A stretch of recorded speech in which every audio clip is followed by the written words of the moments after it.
welcome back to this series where I am taking a look at the changes done to Mega Man NT Warrior's English dub. This is the second part of a series, and if you haven't seen the other parts, I highly suggest you check them out, as they provide context to a lot of what I'm covering. In this video, I'll be taking a look at episodes 10 to 16, what I refer to as the N1 Grand Prix Arc Part 1. Before starting, please observe that this arc introduces a few more characters that have name changes between the original Japanese and English version. An interesting one is that Asian Anzan actually has two English names. The anime's dub calls him Chod Blaze, whereas the Battle Network games call him Eugene Chod. This isn't the first or last time that there will be name discrepancies across the Rockman.EXE media, but it is an interesting name change to observe, as Chod is a main character in the series. With that out of the way, let's get looking at the first half of the N1 Grand Prix. Episode 10 is called N1 Grand Prix in both versions. During Tori's flashback, the dub adds a border, but the context of the scene is also changed. The shot of Iceman telling the mentors where they can help is instead replaced with the Iceman introduction episode footage. Despite this change, the flashback lasts the exact same amount of time. As Hixby upgrades Numberman, the box next to him has the text on it changed. This change occurs in two different shots, but later on it is left alone in a weird inconsistency. And right after that inconsistency, his storefront text is left unedited. Two inconsistencies for the price of one. Robita reporting on the N1 Grand Prix is significantly trimmed down, as various establishing shots and exposition are removed to make the scene move much faster. As Skullman and Numberman fight, eventually the match settles to a climax where Skullman kicks Numberman in the neck. While the context is left, the dub removes various shots of the direct impact, cutting instead to after Numberman has been knocked out. Episode 11 has been retitled from Invisible Enemy to Skullmania. In this episode, the dub adds a 45-second recap. The scene of Mesa trying to shove his fish snacks down Dex's throat is removed. Land running around looking for the restroom is significantly trimmed down in the dub. The Skullman fighting Numberman flashback is longer in the dub, but the dub still removes the direct impact and shock factor that it cut out in the previous episode. And this happens again later in this episode, as another flashback leads to the direct kick getting cut out, but Mega Man yelling at Skullman from that episode is added to the flashback in the dub, in addition to the flashback border.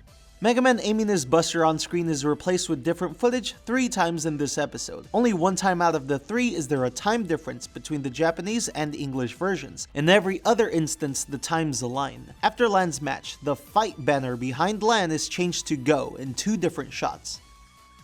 Episode 12 has been retitled from Clash, Pink Spark to Wacky Madness and Blazing Battles, Part 1. In this episode, the dub adds a nearly 50-second long recap.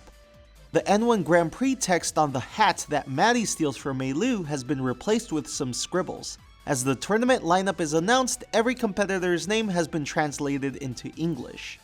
Maddie egging on Meilu has a very understandable dialogue change. Maddie picks on Meilu's breast size, which, considering that Meilu is 10 years old, Japan, god damn, is a welcome change. It's changed to generic insults in the dub. Just like in the first episode, Mega Man's flurry punches to Torchman are trimmed down. As Roll gets run over by Wacko Man, Mesa harassing Higsby out of frustration is cut out. Fireman's fire flurry is replaced with a close-up of him shooting from the same episode, but there is a second cutout of this shot as well. An interesting observation is that the swords are actually left uncensored in this episode. Mega Man and Torchman both use swords to close out their fight, and they are left alone as is. Episode 13 has been retitled from Red Hot Net Battle to Wacky Madness and Blazing Battles Part 2. Both versions contain a recap, but they are very different across the versions. The Japanese version is a nearly 95-second recap that pretty much sums up the entire series up to this point. The dub has a 45-second recap that covers the immediate previous episodes.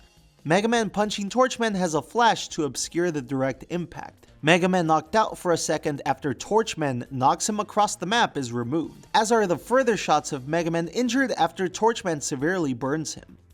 During Torchman and Mega Man's final stand with their swords, the dub removes Torchman clearly cut in half and his upper body sliding off. Considering what's coming for Mr. Match and Torchman, this is a shot I feel should have been left as is to really give context to future episodes. Surprisingly, the dub does keep the last shot of Torchman cut in too, but it is hard to notice. Also, note that the swords are censored here. Episode 14 is called Street Fight in both versions. In the recap for this episode, which is the same across both versions, the swords are actually left uncensored when Mega Man and Torchman have their final stand. The poster text behind Lan in his room is removed as usual in every shot it appears in. And in this episode, the text behind Mega Man in the PET is also removed. It hasn't happened for any other episodes besides the ones I've mentioned, so it is odd that it appears to be selective. This happens pretty much the entire episode in various different shots and scenes. The Soromas text is removed on Sal's flower van to match her dub name. As a reminder, her Japanese name is Soroma. However, in these shots they are left unedited, although they pass so quickly they are hard to notice. Commander Beef's projections are significantly trimmed down in the dub, as only the first one is shown. They show the potential virus chaos that can be caused if nobody helps. As Lan and Chad instigate a net battle throughout the city, there are various text removals on banners and buildings all across the episode. This is also met with some inconsistencies, such as the text behind Lan being removed in every shot except this one. And here, the text actually starts off uncensored, but as the zoom out happens, you see it disappear. This one is super interesting to me, because it confirms that these text edits are a product of the localization company instead of the original Japanese studio.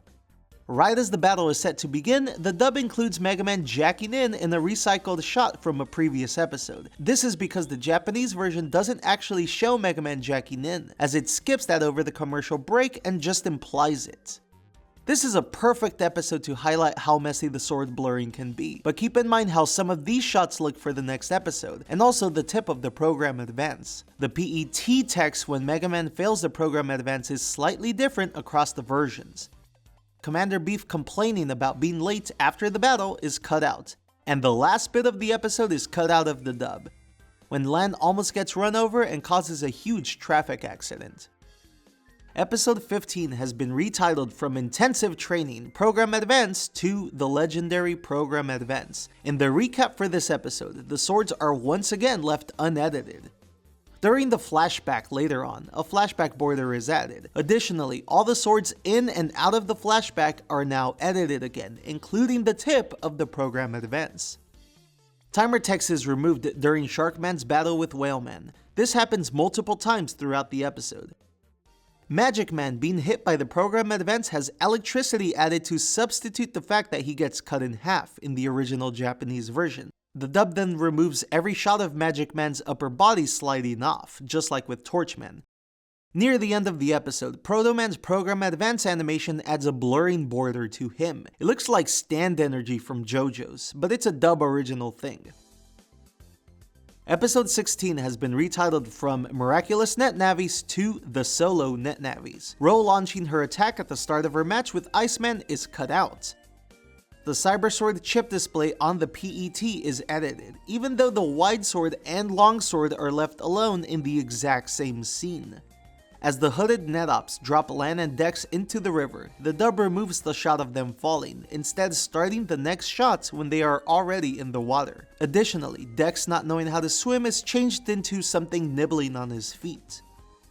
And those are all the changes for this arc. Nothing too major was changed in this batch of episodes. Nothing that would seriously change the context of an episode anyway. Even the dialogue changes are pretty reasonable, considering the target demo of the series' North American broadcast. I feel like these episodes got off relatively light, and the only consistent changes are the ones we already know of. With that, enjoy the recurring edits I found in this arc, and get hyped as next time I'll be covering the N1 Grand Prix Part 2.